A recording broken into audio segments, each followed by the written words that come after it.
በስመ አብ ወወልድ ወመንፈስ ቅዱስ አሐዱ አምላክ። ዝኸበርኩም ህዝበ እግዚአብሔር ነዚ ቅድስት ቤተ ክርስቲያን ትህቦ አገልግሎት በአንቃዕድዎን ብጥባኣትን ጊዜኹምን ስራሕኩምን አወሃሂድኩም ትከታተልዎ ዘለኹም ርኅሩሕ ፈጣሪና አበሳና በደልና ዕሽነትና بعين محرت تميتو خصاب الساعة بدحنا سلام عكيبو أبز قدوس قبا يخن الساتف نزردعنا زدقفنا لولا بحري فتارينا أملاك قدوسان ناي بحر مسقانا يبصحيو نقول لهم بس ساعات زي أبز أبابا أبز أقام أبشقر نزلو رهوا سلام كسانت عرفتي حبهم أبيت ما أسرت نزلو موسى حرا يفترلهم بموت سجان استفلينا جنة من السماوات هجر قدسان يوارسهم أمرير حزن نزلوا هذا بس قدسان يدبسهم نقول لهنا هذا استعلاء أمره بو موداتنا يسبق لنا زغبركم حزب እግዚአብሔር ዘለናዮ ሰሙን ሐሙሻይ ሰሙን ናይ አብይ ጾም ኮይኑ ደብረ ዘይት ይባሃል። እግዚአብሔር ረዲዩና እግዚአብሔር ደግፉና አብ ቀዳማይ ክፋል ወዲ ሰብ ብዘይ ሓሰብኩሞ ግዜ ክመጽእ እሞ ንስኻትኩም ከዓ ዝተዳለኹም ኩኑ ብዝብል መለኮታዊ ኣምላኻዊ ስምዕታን መጠንቅቕታን ካብ ማቴዎስ ምዕራፍ 24 ቁጽሪ 44 ቀዳማይ ክፋል ርኢና ነርና። ኣብ ቀዳማይ ክፋል ዝረኣናዮ ደብረ ዘይት እንታይ ምዃኑ ስለምንታይ ተኣዋጅ ኣብ ደብረ ዘይት ተዋሂቡ ውልቃዊ ምጽኣት ብግልና ካብዚ ዓለም እዚ ህይወትና ዝውድኣሉ ነፍስና ካብ ስጋና ዝፈለየሉ ስጋ መሬት ተሪፉ ነፍስና ኣብ ቅድሚ ኣምላኽ ዝቐርበሉ ናይቲ ዝሰርሖ ሰናይ ነገር ዓስቡ ወይ ከዓ ፍዳኣት ትቕበለሉ ከምኡውን እቲ ዓለም ለኻዊ ምጽኣት እዚ ዓለም ለኻዊ ምጽኣት ንብሎ ትንሳኤ ዘጉባኤ ንብሎ ዝምድር ዘለናዮ ሰማይን ምድርን ዝሓልፈሉ ካልእ ሓድሽ ሰማይ ሓድሽ ምድሪ ጽድቂ ዝነብረሉ ከም ክርስቲያን ከም ሰዓብቲ ክርስቶስ ከመገልቲ ክርስቶስ ንጽበዮ ተስፋ ራብዓይ ብግዲ ክፍጸሙ ዘለዎም ፍጻሜታት ኣብ ዝሓለፈ ግዜና ኣብ ራብዓይ ነጥቢ ጠጠው ኢልና ነርና። ብግዲ ክፍጸሙ ዘለዎም ፍጻሜታት ኣብ ዝሓለፈ ግዜና ካብ ምዕራፍ ማቴዎስ ምዕራፍ 24 ካብ ቁጽሪ 1 ጀሚርና ትሽዓተ ነጥብታት ርኢና። እቲ ታሽዓያ መወዳእታ ዝረኣናዮ ማቴዎስ 24:12 ዓመፃ ስለዝበዝሐ ድማ ናይ ብዙሓት ፍቕሪ ክትዝሕትል እያ። ሓደ ካብቲ ምልክታት ናይቲ መወዳእታ ዓለም እንታይ ስለዝበዝሐ? ዓመፃ ስለዝበዝሐ ዓመፃ ስለዝበዝሐ እቲ ዓመፃ ከዓ ቃል ኣምላኽ እንታይ ኢልዎ ዘሎ ኣብ ኢዮብ 28 ንእግዚአብሔር ምፍራሕ መጀመርታ ጥበብ እዩ። ካብ እከይ ምርሓቅ ካብ ዓመፃ ምርሓቅ ከዓ ምስተውዓል እዩ። ስለዚ ከም ደቂ ኣምላኽ ካብ ዓመፃ ክንርሕቕ ከም ዘለና ምክንያቱ ዓመፃ እዩ ነቲ ፍቕሪ ዘዛሕትሎ ወይ ከዓ ዘጥፍኦ ማለት እዩ። ኣብዚ ጠጠው ኢልና ነርና። ሎሚ ከም ፍቓድ እግዚአብሔር ንሪኦ ካብቶም ክፍጸሙ ብግዲ ክፍጸሙ ዘለዎም 10 ኢና ክንርኢ ማለት እዩ። ስለዚ ኣብ ወንጌል ማቴዎስ 24 ኢና ዘለና። ምክትታሉ ምእንቲ ክጥዕመና መብዛሕትኦም ካብ ወንጌል ማቴዎስ ካብ ሓደ ወንጌል ካብ ሓደ ምዕራፍ ማለት ምዕራፍ 24 እዩ። ስለዚ ቁጽሪ ክጠቅስ ከለኹ ቁጽሪ ናይ ምዕራፍ 24 ማለት እዩ። እዚ ወንጌል መንግስቲ ከዓ ንምስክር ኩሎም ኣህዛብ ኣብ ብዘላ ዓለም ክስበኽ ሽዑ መወዳእታ ዓለም ክኸውን ንምስክር እግዚአብሔር ብዘይ ምስክር ንእሱ ስለ ዘይገድፍ ኣይፈለጥኩን ኣይሰማዓኹን ዝነግረና ኣይረኸብኩን ወንጌል ዝሰብከልኒ ኣይረኸብኩን ከይንብል ምእንቲ ንምስክር ኢሉ ማለት። ንሕና ግን ነዚ ወንጌል ዝንሰብኮ ንምስክር ዘይኮነስ ንድሕነት ንበረኸት ንድሕነትና ንድሕነት ህዝብናን ኢና ከነመሓላልፎ ዘለና። ስለዚ እዚ ወንጌል መንግስቲ ኣምላኽ ንምስክር ኩሎም ኣህዛብ ኣብ ብዘላ ዓለም ክስበኽ እዩ። ስለዚ ገለ ከም ሞያ ገለ ንኽትዕ ገለ ንጠቕሚ ገለ ንሻራ ገለ ንዝኾነ እዚ ወንጌል ዝኽሰብኮ ወይ ከንብቦ ይኽእል እዩ ማለት እዩ። እታ ሓንቲ ብስራት ወንጌል ዝተዋህበ ግን ንድሕነትና ንድሕነት ህዝብና እዚ ብስራት ወንጌል ግን ብገዲ ኣብ ኩሉ ዓለም ክስበኽ እዩ። قصر 15 اتبنبي دانيال تبهل ناي طفعت رخصت اب قدوس سفرا قيمون تراهم اتزنبب يستوعل ምናልባት በዚህ አርእስት እዚ እግዚአብሔር ፈቂድዎ አብዛ ሓለፈ ዓመታት በገልግሎት ቅዱስ ቤተክርስቲያን ተሰሪሕሉ ነይሩ ትረኽብዎ ትኽእሉ ኢኹም ሰፊሕ ስለ ዝኾነ ትርእስቲ ሓደ ካብቲ ዘሰንብድ ግን ብግዲ ክኾኑ ዘሎ ኣብቲ ቅዱስ ስፍራ ኣብቲ ቤተ መቅደስ ናይ ኣምላኽ ኣብቲ ቤተ ኣምላኽ ኣብቲ መገልገልቲ ኣምላኽ እንታይ ክኸውን ኢሉ ርክሰት ቆይሙን ተረኣኹም ኣይትሰንብዱ ስለዚ ከነስተውዕሎ ምእንቲ ስለምንታይ ከምኡ ግበር ኣብ ቤተ ክርስቲያን ድኹም ግበሪ ኣገልጋል ኣምላኽ ካህን ድኹም ዝገብሪ ጳጳስ ድኹም ዝገብሪ ክንብል ንኽእል ኢና ስለዚ እቲ ቃል ግን ብግዲ ክኸውን ዘሎ ኣብቲ ቅዱስ ስፍራ ርክሰት ተረኣኹም ትዘንብብ ሽዑ ዝተውዕል እንታይ ማለት እዩ ምስተውዓል ስለዚ እቲ ነስተንትኖ ብግዲ ክኸውን ስለ ዝበሎ ኦይ ምልክት ናይቲ መወዳእታ ግዜ እዩ ግን ኣብ ከምዚ ዝመሰለ እዋን ከንታይ ክኸውን እዩ ዝግባአን ስለዚ እቲ ርክሰት بسنكنا نابت قدوس بوتا آتي خيهلو نفسنا نمرمر اترخصت زأتوي اتوو نبعلهنا لخيفنا خيهلو نفسنا نمرمر اتسالساي اترخصت ندهر هجي كي لغفنا نتنكا رابعين موداتان كا اترخصت قيحيفكا بقدسنا مملا ناي نفس وكف حلافنتنا مغانو ننفسنا من قال سلازي ابت قدوس بوتا رخصت كتريهم بقد خوني اتزنبب شو يستوعل املاح مستوعل هبنا قصري عسران حدن بحنساب اللوا شعو مكره خوني خو مزبله خ مجمر تعلم كسعلوم زي كونه كوتو دما زي كوني مو اتمهدانكم بخرمت وي بسنابت خي كون لمنو اتن لمنو تبلقال ابتخن غبرز غبانا خرينا شعو مكره خوني كو مزبله خ مجمر تعلم كوتو كسعلوم زي كونه كوتو دما زي كون مكره خون قويتا اس كريستوس انه مسكونه من انت تفلطس اقدم نغركم الله نخسم بدنا نخرعدنا نخفرحنا يكونن انتي دا اخن لبم اتخفصم كله تاينتا عينت ملكتات يزفصم زلو ስለዚህ እዚ ምልክታት ዝኽፍጸም كله እንታይ ይገብር ዘለን ኢልና ከም ትኹሉ ግዜ ንገብሮ ነፍስና ምስ ቃል እግዚአብሔር አዋሃይድና ንቃል እግዚአብሔር ኣብ ነፍስና እቴና ነፍስና ክንርኢ ነፍስና ከነድሕኒ ነፍሱ ዘየድሓነ ገልጋሊ ነፍሱ ዘየድሓነ ኣማኒ ንኻልኦት ከድሕና ይከልን ኣብ ቁጥሪ 24 ናይ ሓሶት መሲሓትን ናይ ሓሶት ነቢያትን ክመጽኦም እሞ እንተ ተኻእሎምሲ ነቶም ሕርያት እኳ ከስሕቱ ዓበይቲ ትእምርትን ተኣምራት ክገብርዮም ኣብዚ ከነስተውዕሎ ዘለና ኦይ ንሕና ቅኑዕ እምነት እንዲና ዘለና ንሕና ናይ ሓሶት ዝበሎም ኮ ንበዓል ክርስቶ ከም ዝመሰሉ ናይ እምነት ትካላት ክንብል መምኽኔታ ክንብዎ ንኽእል ኢና ግን ኣነ ናይ ሓቂ ኣገልጋሊ ድየ ከምቲ ቃል ኣምላኽ ዝበለኒ ድየ ዘሎ ነቲ ቃል ኣምላኽ ዝበሎ ይፈልጦ ድየ ነቲ ዝፈልጦ ይነብረሉ ድየ ስለዚ እንድሕር ዘይነብረሉ ኮይነ ኣነ ዝሰብኮን ዝነብሮን በበይኑ እንተኮይኑ ዝፈልጦን ዝገብሮን በበይኑ እንተኮይኑ ኣብዚ ናይ ሓሶት መስመር ኣትየ ኣለኹ ነብስና ከይነተዓሹ ኦይ ነዚ ነዞም ሓደስቲ ሃይማኖት ይግበር ንሃይማኖትና ቅንዕቲ ሃይማኖት እያ ጥንታዊት ሃይማኖት እያ እዚ ንዓና ኣይምልከትኒ ከምኡ ጌርና ንረብስና ከይነዕሽዋ እቲ ምልክታት ተዋሂቡ ዘሎ ኣነ ኣብቲ ሓቂ ወንጌል እንድሕር ዘየለ ኣብቲ ሓቂ ወንጌል እንድሕር ዘየለ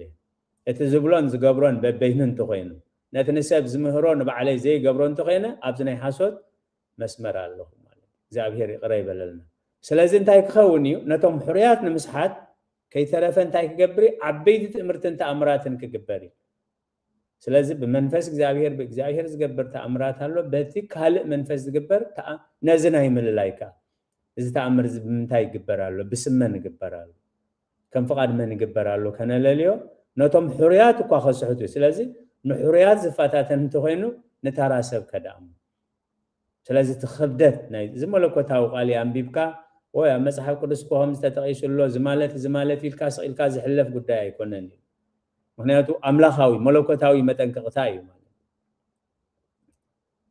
ቁፅሪ 27 በርቂ ካብ ምብራቕ በሪቑ ክሳብ ምዕራብ ከም ዝረአ ምጽኣት ወዲ ሰብ ከዓ ከምኡ ይኸውን እዩ ስለዚ ኣቀዲሙ እንታይ ኢሉ ኣብትሎ እንተበልኹም ኣብ በረኻ ኣሎ እንተበልኹም ኣይትፁ ኣብ ገዛ ኣሎ እንተበልኹም እውን ኣይትእተዉ ንምፃእ ናይ ክርስቶስ ከምኡ ኣይኮነን ልክዕ ከምቲ በርቂ ኢሉ ማለት ምምፃእ ካልኣይ ምምፃእ ናይ ክርስቶስ ከምኡ እዩ ስለዚህ ቶም ኣነ ዝብሉ ብዝተፈላለየ ምክንያት ነቢ ኮይኑ ይምፃእ ካልእ ኮይኑ ይምፃእ ካብ ኣምላኽ ዲ ኣይኮነን ንምልላዩ ምእንቲ ክንፈልጥ በርቂ ካብ ምብራቕ በሪቑ ክሳብ ምዕራብ ከም ዝርአ ምፅኣት ወዲ ሰብ ከዓ ከምኡ ይኸውን ቁፅሪ 28 ኣብቲ ገንቢ ዘለዎ ኣሞራታት ከዓ ኣብኡ ክእከቡ እዮም كبد زبالة مستير الله أبتي مجابي مستير مبرهة ومبا ترجمة مزلو ترجمة يونجل بإذن تقرني أنت ترجمة سلزلو جزية غيرنا هريا وهنياتنا نفس وكيف قال ترجم كتاب اتجزية مدبات نايت أقل قلوت سلزية في القديم عليه وصل عشران شعتن دحري مكرات قناتي أجنا بأبو صحيح كتسلمت ورحون برهاناي كتهبنيا كواخب تخاف سماي كوركو حيلتات سمايون كان كتكت يوم إذا تنسى أزوج بقى نبلو سماي ومدري هل وقال يسئي هل زبالو قيتا بيت خريستيان معلتاو تقو جوز الله أمالت إزي نتخلق أي مسآتي مالت إزولو مدري سماي مدري كم شمعة كم قتل الرقيفو كم شمعة مخيفو خحل فيه قصر ثلاثة شعوت أمرت ودسب أب سماي كرئي شعود ما خلهم عليتات أحزام مدري كبخيو نودسب كأ ببزو حيل جرمان بدمنا سماي كمسخلو كريئي وي سلازي نعلم كدهن كمسخلو بتاعتنا يمسيو نعلم كفرد كسنابت كمسخلو جن بكبابتس بيتو بجرما منجستي إخماتسي بقدسان ملأخذ تعجبي إخماتسي شعو تمزوج وخي ترفه كريئي ويم سلازي تمزوج وخماتسخلو بخمي كبر كمز قلسي كوزر سلاسان شوعتن كم تبزم انه زغنا مسات ودسب كاكم مخوني سلازي اب زبن نوح زنبر تثبتات اب زبن نوح زنبره كونتات اب زبن نوح زنبره رخصت اب نوحن سدرابيتون زنبره قدسنا ناملاخ مصباين ناملاخ مئزازن مركبا مسرح تدالي خمصنحن از عب ابنت سلازي كمتم اب تشع زنبرو حزبتات زيكونس كم نوحن كم سدرؤن هيوتنان سدرانان عاكمنا نفسنان حزبنان اتدهنلو وانجيل هيوت حزنان خنصنحو ناينوه ابنت زوهابنا زلو مالت قصر 38 كم تبقد ما ايهز نبره كساعتان نوحنا مركب زات ولا معلتي يبلعون يساتين ياتون يتاتاتون نبرو مو ماي ايه مسئين كله خساع ذات ايفلتون مسات ود سب دما كم خوني اغزابير نميتن 20 عمل زاكل نخملوسو ناين السحا غزي هيبوم ناتس نوح زسرحوس نبره امقلالنا منا اسنبر نفسهم كدالو بنسحان املاح كملوسو فقادنياتات اينورو سلازم ماي ايه مسجنبه اغزابير نت معصونايت مركب مسعصو شعوج أو الكاز بتصح نجار يلن حجون كم خخون يزبلزل سلازي كم خي كون منتي اتزخون كخوني كم نه تدالينا خنصنح يتمل اغتي قطر 4 شعو كلتا ابغرات كون يوم اتحاد خوسد اتحاد اخ حدق كلتا انستي اب مطحان قطحناين اتحان تختوسد تحان تدما تحدق حفشاو زمل اخت زي نفس وكف بنهي جزا راسو تكباري زحتت مال لازم مسبع الكستوس لازم أنا حكم مسبع الكستوس لازم نبركو زبها لا يكونن بقلنا نحتى تلو بقلنا ننبرو سببت ززرو إذا عزتوي سلازي أتي بجدي كفت أمزلوا عسران كلتن نتبتات الله أبزون جيل زي أتراي مال بجد خفت أمزلوا سلازي مجمريا بجد خفت أمزل بولو كفت أم مخانو كان أمنلو كفت أم كله جن أنت عينت ملكتات إذا فت أمزلوا أبت ملكتات كن خلنا أنت إنا هنقبر زلنا لازم بزحات نبيات حاستكم مسيوم نبزحات كأخذ حتي أمه قبل كله بجنا بفريقون كتللي وميغميل لازم مجمريان جزء أرسي كابز المساء فري انتهي ملكتي لنا نقول لنا تنفس أميتات كن ريانين قصري حموش هاي نتبي كن قبرهم مزقبا عنا لازم انتهي كن قبري زلنا أو كتر 4 حدا كواخي سحتكم تتنقوا اتناي مودة زمن أنا كريستوسي ندابولو أبز مسو حسوت مسحتي نتوم حريات وكان مسحات عبيت تأمرات مرتن كتقبرو خلو كي تسحتو تتنقوا سلازي امنتنا نفلت قنوع امنت كم زلنا خنا الرجاجز نتقنع عملت كأن نجرولو قنوع هوت ننبرلو كم زلنا كنا الرجاجز أحد وقاخي سحتكم تتنقو سلازي نخين سحت كأم جمريا نتحقق نفلت لنا نتحقق مسفلتنا إن نتحقق زي كنا كنا سقون نخيل حق زي فلت أجن أنا حق أنا يجيجا خمام مثل زي كل أم فلا يخش الجري مالي وتر بعده حد وقاخي سحكم تتنقو وجئن ورا وجئن كتسامعيهم رأيو أي تسمبد إذا كله خون بجديو جناخه مودة أتاجناي اتزلنا يسمونا بعلمنا زكوع زلوا أسات جمرة نريء لنا كان محجي بزو حالي فوق خون خالي إذا حجي زحلف زلها قليل نجار يكونن سلازم نفس وقفنا مستيبون مستيشه زي كونس إذا حوزي أبي وتي إذا حوزي أب صدراي إذا حوزي أب عدين دزخون كان تايم تسمع عني لنا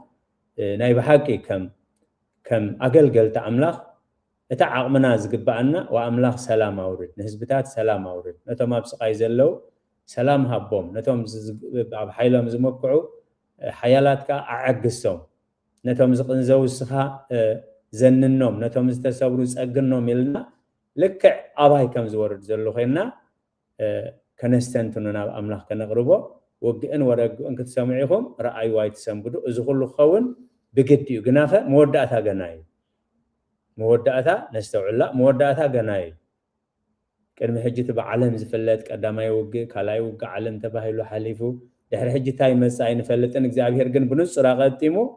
وقئن ورقو انك تسامعو خلهم رأي وايد تسامبدو إذا كله بقدي خوني قناخة المودعتها قناي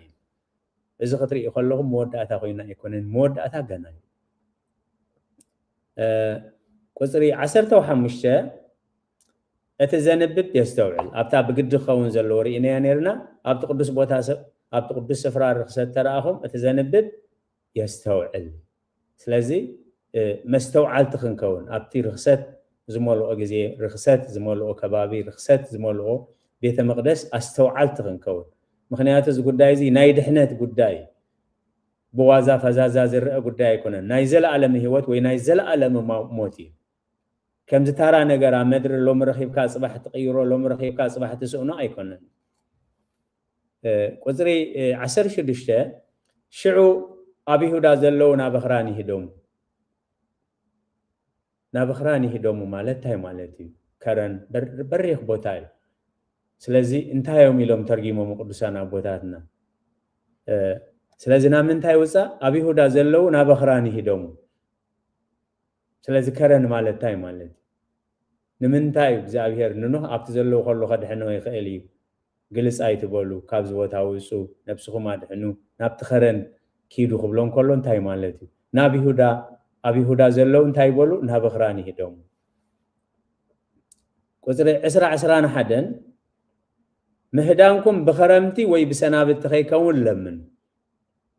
ات مهدام بكد خخوني جن انتاي كيكون بخرمتن بسبنابتن كيكون انتاي مالوتي سنبت نمنتايو سنبتن كرمتن تقيسو زلو كم تقدمو زبلكون نفس وكف قالات بترغامي خطغلصوت مدب تعشي مزيك عدل سلازيهب تمصحف كاته ترجمو سلازلو نت مصحف ترغامي حدا بحدا خنريو مهدانكم بخرمت وي بسنابت خيكون سلازي انتاي ازك خون يبولون زي كونس بجدي مهدام خوني تاتا كنغبر زلنا جن مهدامنا بخرمت بسنابت خيكون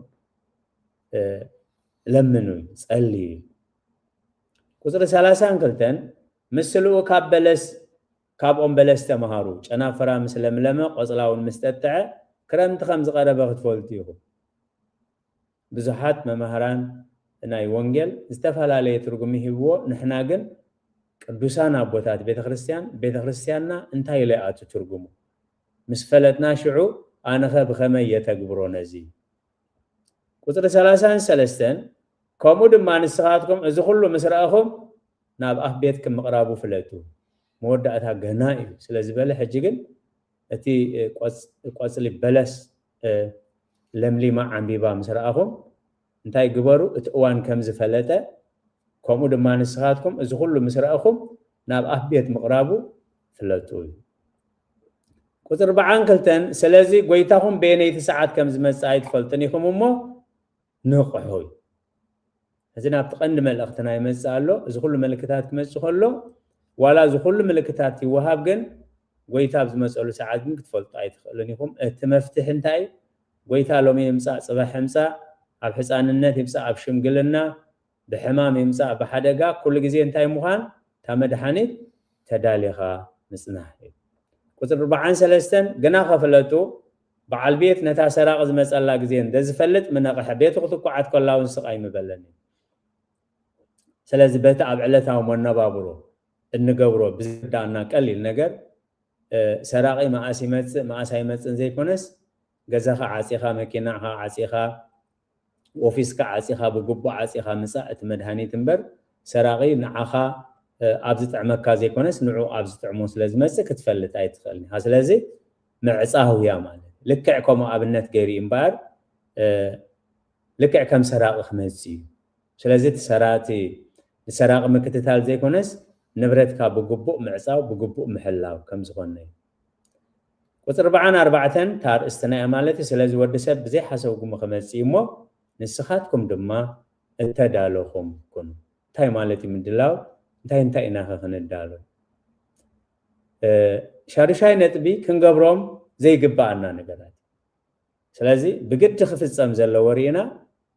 እዞም ብግዲ ዝፍጸሙ ክፍጸሙ ከለዉ ከዓ ንሕና እንታይ ክንገብር ዝግባአና ሪኢና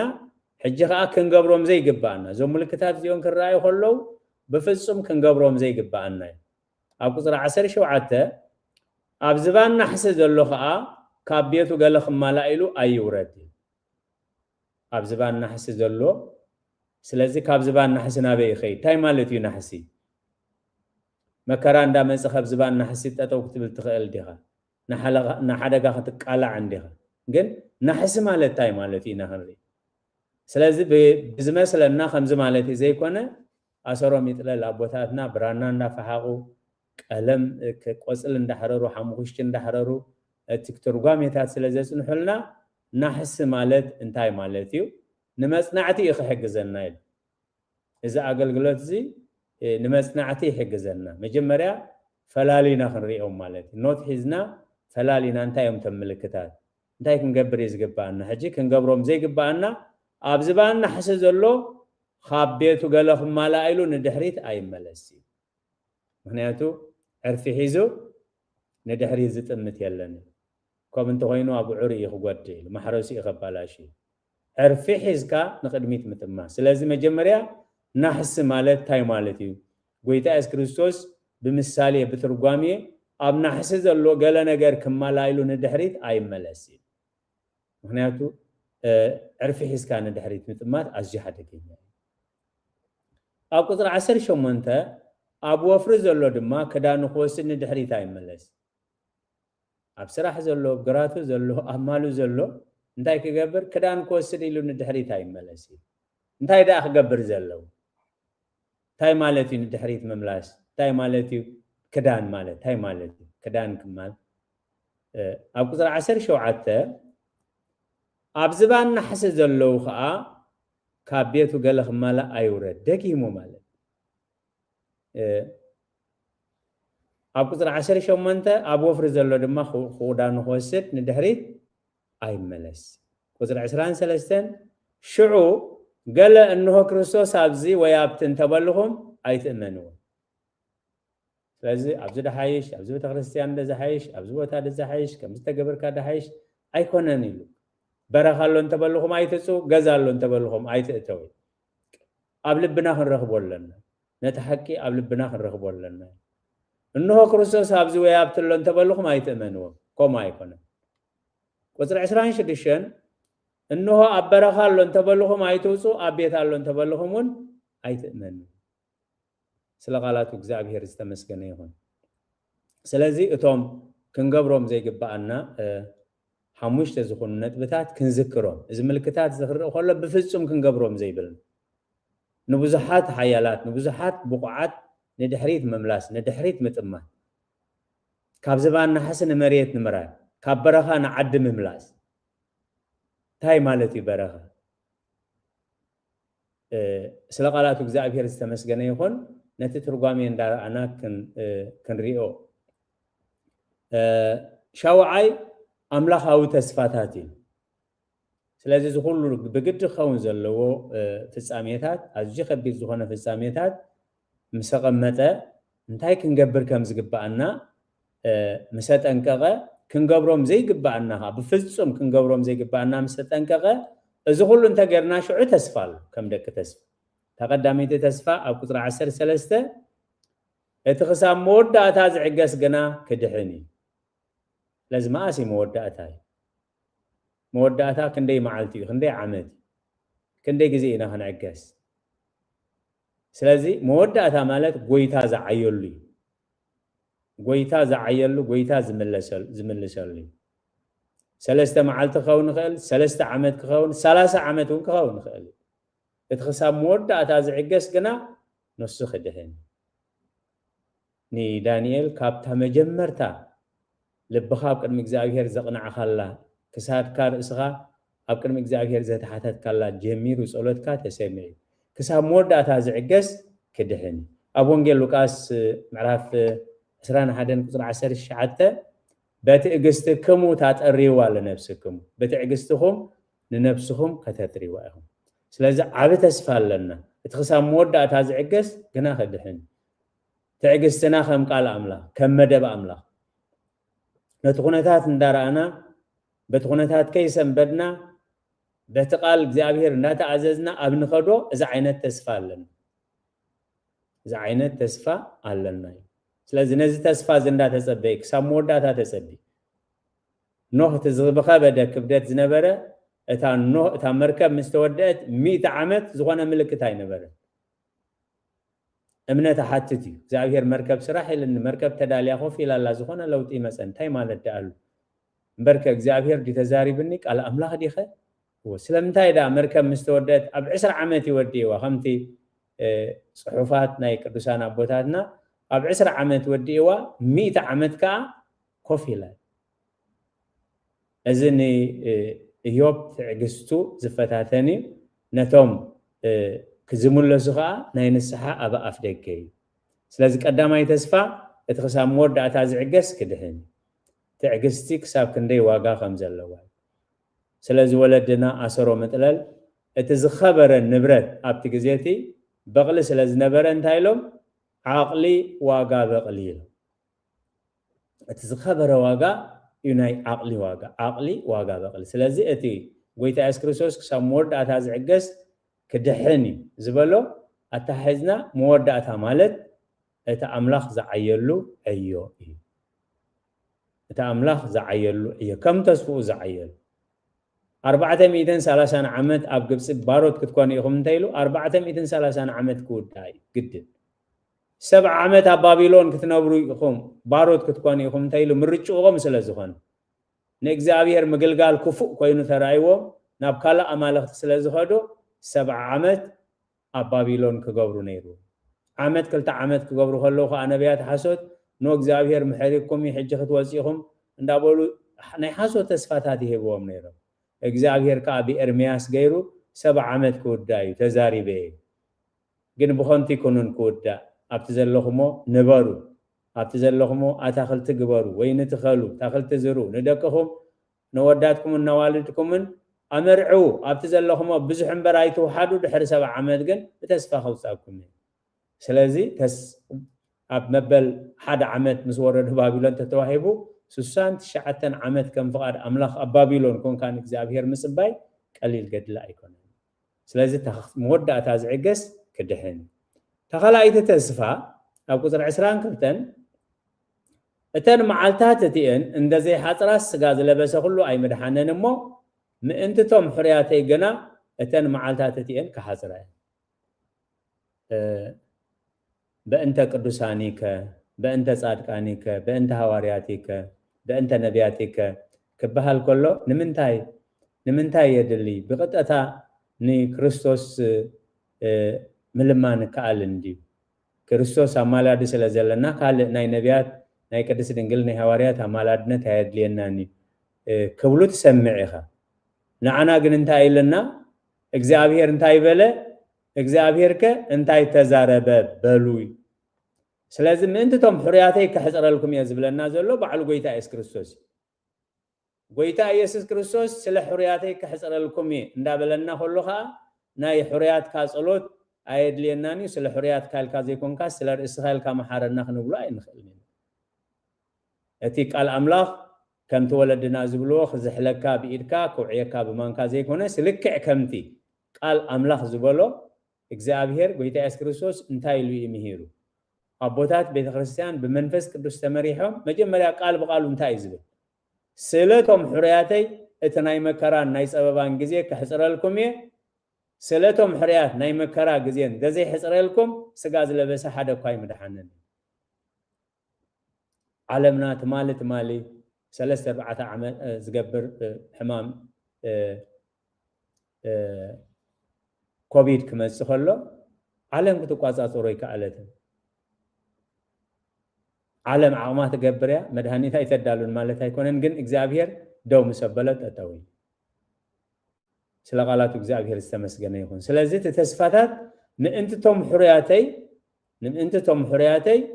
እተን ናይ መከራ መዓልቲ ከሕፅረልኩም ስለዚህ ኮፊልና ምእንቲ ሕርያት ከሕፅሮ ኢልና ኮፊላ ክንጽበ ማለት ግን ኣይኮነን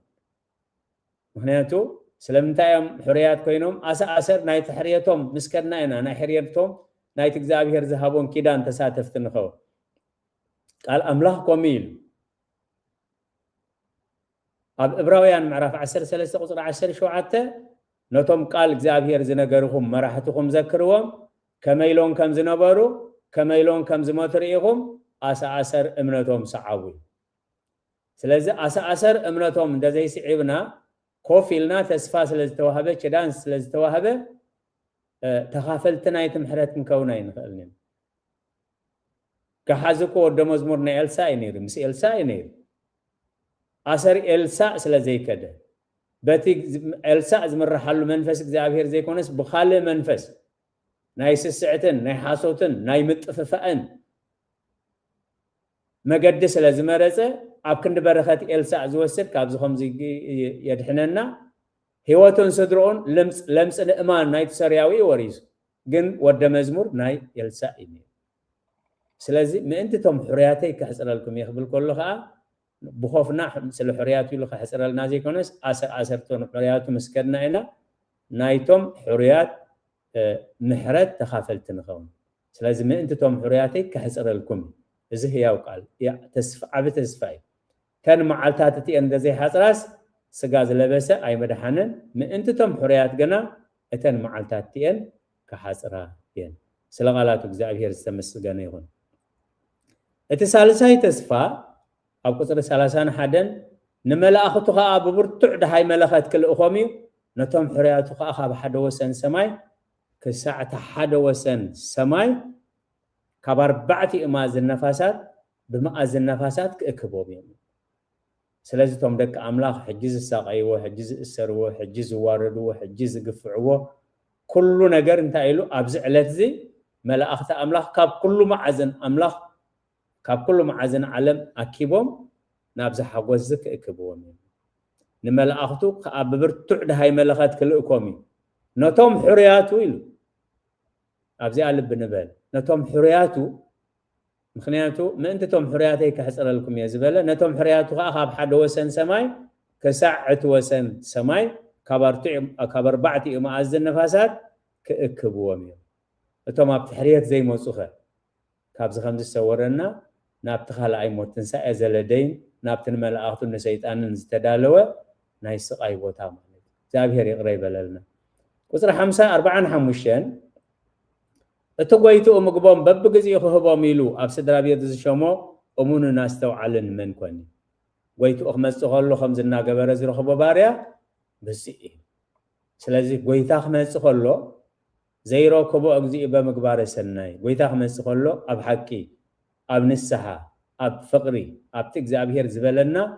ዲና ዘለና ሕጂ ኸውን ክእል እዩ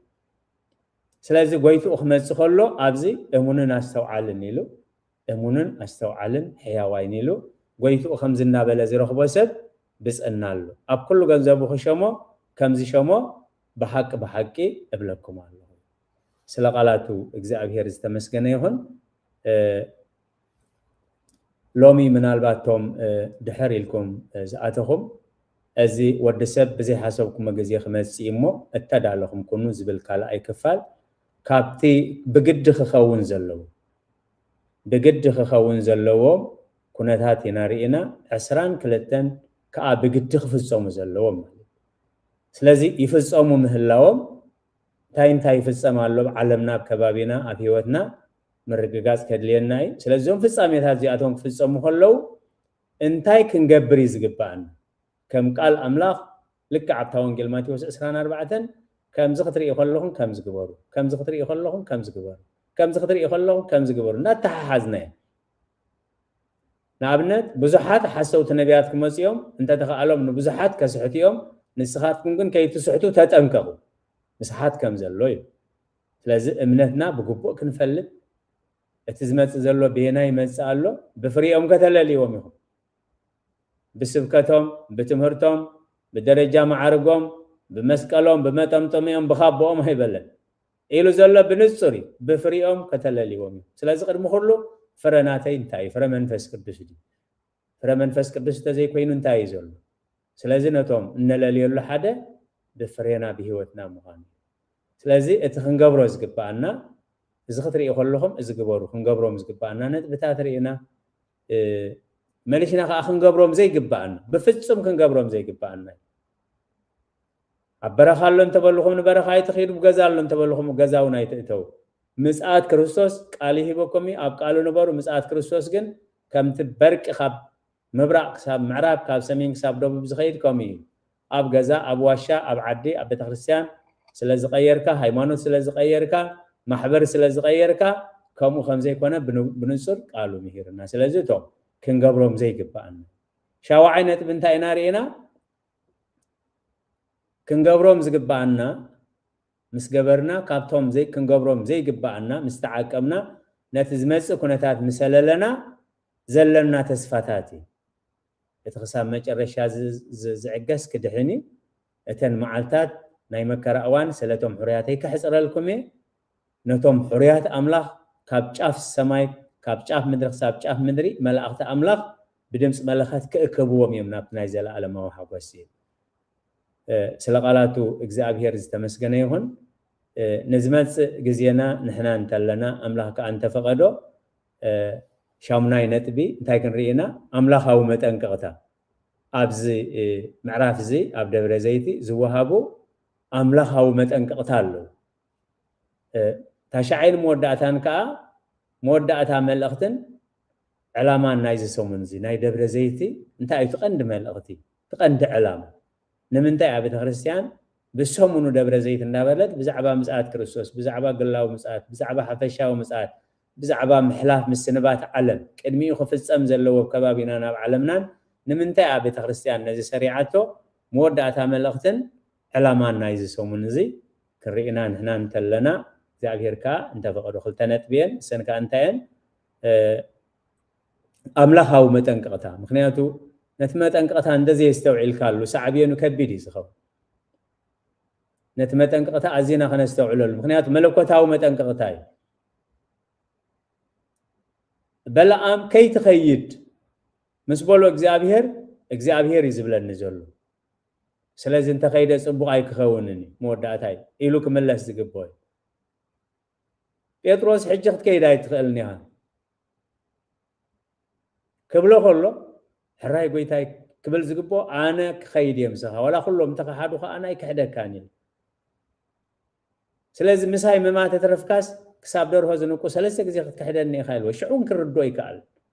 እንታይ እዚ ሕጂ ነቲ ኣምላኻዊ መጠንቀቕታ ብግቡእ ዘይምርዳእ ስለዚ ንሕና ኣምላኽ እንተፈቐዶ ንሕና እንተለና ኣምላኻዊ መጠንቀቕታን መወዳእታ ዕላማ ናይ ሰሙነ ደብረ ዘይቲ ኢና ክንርኢ ኣጀሚሩ ብሰላም ዘፈጸመና ልዑለ ባህሪ ፈጣሪና ኣምላከ ቅዱሳን ናይ ባህሪ ምስጋና ይብፅሓዮ ንመልእኽቲ ቅድስቲ ቤተ ክርስቲያን ብኣንቃድዎን ብጥብኣትን ግዜኹምን ስራሕኩምን ዕረፍትኩምን ኣወሃሂድኩም ስለ ዝተኸታተልኩሞ ኣብ ትገብርዎ ጸሎት ኩሉ እግዚአብሔር ይስማዕኩም ጸጋ ጎይታናን መድሓኒናን ኢየሱስ ክርስቶስን ፍቕሪ ኣምላኽን ሕብረት መንፈስ ቅዱስን ኣብ ጽርሐ ጽዮን ኣብ ልዕሊ ቅዱሳን ኣቦታትና ሐዋርያት ከም ዝወረደ ሕጂ እውን ኣብ ልዕለይን ኣብ ልዕሊ ኩልኹምን ዕፅፍን ድርብን ኮይኑ ይረድ ስለ ቃላቱ እግዚአብሔር ዝተመስገነ ይኹን